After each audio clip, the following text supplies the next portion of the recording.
हम शरीर हैं कि आत्मा? उत्तर, हम हैं आत्मा, परंतु हम एक शरीर धारण किए हुए हैं। भगवान कहते हैं ना कि जैसे कपड़े हम बदलते हैं अलग अलग नए नए प्रकार के, वैसे ही जीवात्मा शरीर बदलता है। वासांसि जीर्णानि यथा विहाय नवानि गृह्णाति नरोपराणि तथा शरीराणि विहाय जीर्णानि अन्यानि संयाति नवानि देहि। तो ये हमारा जो शरीर है एक कपड़े के समान है। दूसरा उदाहरण भगवान देते हैं, भगवत गीता में बताते हैं, ईश्वरः सर्वभूतानां हृदय से अर्जुन तिष्ठति भ्रामयान सर्वभूतानि यंत्रारूढ़ानि मायया। यंत्र है ये शरीर, एक यंत्र के समान है, उस पे हम बैठे हुए हैं। जैसे भगवान तो कह रहे हैं कि ईश्वर बैठा हुआ है, ठीक है, वो अलग उदाहरण है।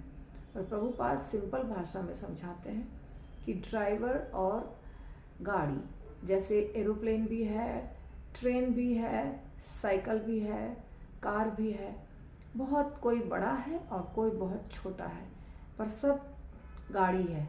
और उसके अंदर बैठने वाला जो मनुष्य है वो सब एक ही साइज का है।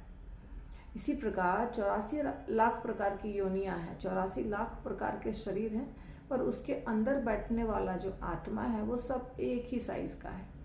तो जैसे बड़ी गाड़ी को भी एक मनुष्य चलाता है, छोटी गाड़ी को भी एक मनुष्य चलाता है, वैसे बड़े शरीर को भी एक आत्मा अंदर बैठ करके उस पर घूमता है और सारे कार्य करता है। और छोटे शरीर में, चाहे वो चींटी का शरीर हो या हाथी का शरीर हो, आत्मा का साइज एक होता है, ठीक है।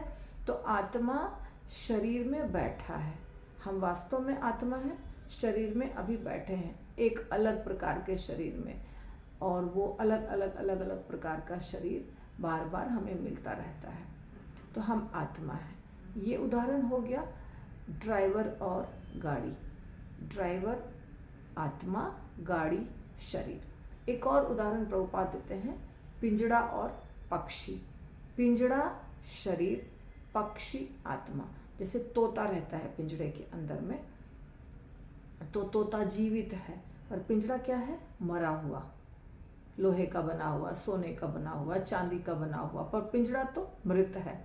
उसी प्रकार ये शरीर हो गया पिंजड़ा, और उसके अंदर हम बैठे हुए हो गए पक्षी। तो पिंजड़ा, पक्षी और शरीर और आत्मा। शरीर पंच महाभूत से मिलकर बना हुआ है। मिट्टी, क्षितिजल पावक गगन समीरा, पंच तत्व मोहे अधम शरीरा। मिट्टी, हवा, पानी, अग्नि और आकाश। और ये मरने वाला है। ये पांचों चीजें पंच महाभूत कहलाती हैं, जो मृत होता है, जो भगवान की बहिरंगा शक्ति है। और हम हैं आत्मा, जो सच्चिदानंद कहलाता है। सत, चित और आनंद, सदा ज्ञान में रहने वाला और आनंद में रहने वाला। नित्य, सत यानी नित्य, चित यानी ज्ञानमय, आनंद यानी आनंदमय। भगवान भी सच्चिदानंद, हम भी सच्चिदानंद। तो आत्मा सच्चिदानंद, शरीर मृत, पंच महाभूत से बना हुआ। दो उदाहरण हमने आपको दे दिया, गाड़ी ड्राइवर, पक्षी पिंजड़ा। तो आप शरीर और आत्मा का अंतर मुझे लगता है समझ गए होंगे। यदि कुछ भी समझ में नहीं आता है तो आप कमेंट बॉक्स में प्रश्न लिख सकते हैं। हरि बोल।